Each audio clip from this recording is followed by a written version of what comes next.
అండి. ఈరోజు బుధవారం, ఇది గ్రీవియన్స్ డే. ఇప్పటిదాకా మాన్యశ్రీ చంద్రబాబు నాయుడు గారి ఆదేశానుసారం ప్రతి బుధవారం కూడా ప్రతి నియోజకవర్గంలో ప్రజలందరికీ ఆయా నాయకులు అందుబాటులో ఉండాలని చెప్పి మా అధినాయకుడు దిశానిర్దేశం చేయడం జరిగింది. తదనుగుణంగానే ప్రతి ఒక్కరం కూడా ఈరోజు ఖచ్చితంగా గ్రీవియన్స్ డేని మేము అనుసరిస్తూ వస్తూ ఉన్నాము. ప్రతిరోజు ప్రజల మధ్యలో ఉంటూ బుధవారం నాడు ఆఫీస్లో ఉంటూ ప్రజల యొక్క సమస్యలు పరిష్కరించే ఒక ప్రయత్నం చేస్తూ ఉన్నాము. ప్రతి ఒక్కరం కూడా కూటమి ప్రభుత్వ లక్ష్యం ప్రజల యొక్క డెవలప్మెంట్, సంక్షేమము, వారి యొక్క ఆనందమయమైన జీవితమే కూటమి ప్రభుత్వం యొక్క లక్ష్యం. ఆ దిశగానే ప్రతినిత్యం కూడా పనిచేస్తున్నాము. ఎన్నో రకాలైన గ్రీవియన్స్ మనకు వస్తూ ఉన్నాయి. అన్నిటి దృష్ట్యా సాధ్యమైనంత త్వరితగతిన ఆ యొక్క ప్రాబ్లమ్స్ ని మేము సాల్వ్ చేస్తూ వెళ్తూ ఉన్నాము.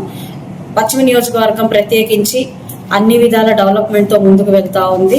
ఎటు చూసినా కూడా మీరు డెవలప్మెంట్ క్రమంలోనే కనపడతా ఉంది. కాబట్టి రానున్న రోజుల్లో మా అధినాయకుడి ఆకాంక్ష మేరకు A2047 విజన్ తో అయితే ముందుకు వెళ్ళాలి అని చెప్పి మేము అనుకుంటున్నాము. అది సాధించి తీరుతాము అని చెప్పి చెప్పడంలో చాలా గర్వపడుతున్నాను. అండ్ ఈరోజు మనకి 10వ తరగతి పరీక్షల రిజల్ట్స్ వచ్చాయి. అందరూ కూడా చాలా చక్కగా ఉత్తీర్ణులయ్యారు. ఎన్నడూ లేని విధంగా పర్సంటేజ్ లెవెల్స్ చాలా బాగా పెరిగాయి.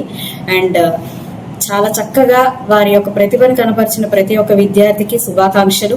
అదే విధంగా వారు తక్కువ తెచ్చుకున్నాము అనే అభిప్రాయంతో ఉన్న విద్యార్థులందరికీ ఒకటే చెప్తున్నాను, ఫ్యూచర్ చాలా ఉంది. ఇంకా చాలా చక్కగా మీరు ఎక్కడైతే వెనుకబడ్డారో దాని మీద కాన్సన్ట్రేట్ చేసి చాలా చక్కగా చదువుకోండి. ఈ సెలవుల్ని ఉపయోగించుకోండి. ఎటువంటి ఆత్మన్యూన్యత భావానికి లోనవ్వకుండా చక్కగా ముందుకు వెళ్ళాలి అని చెప్పి కోరుకుంటున్నాను. బాగా ఉత్తీర్ణులైన వాళ్ళకి మంచి భవిష్యత్తు ఉంటుంది అని చెప్పి ఆకాంక్షిస్తూ ధన్యవాదాలు. ముందుగా ఎటు చూసినా కూడా డెవలప్మెంటల్ ప్రోగ్రామ్స్ ఎక్కువగా అడుగుతున్నారండి మనల్ని.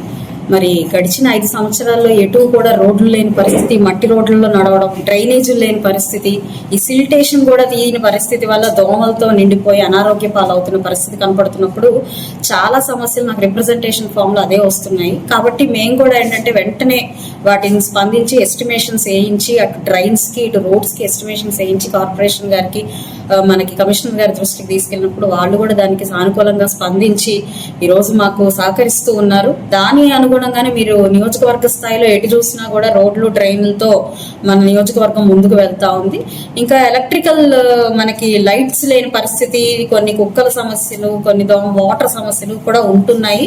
వాటి మీద కూడా ప్రత్యేకమైన దృష్టి పెడుతున్నాము. ఏదేమైనప్పటికీ ఎలాంటి సమస్య లేకుండా నియోజకవర్గ స్థాయిలో ప్రజలందరూ సుభిక్షంగా ఉండే ప్రయత్నం చేస్తాం.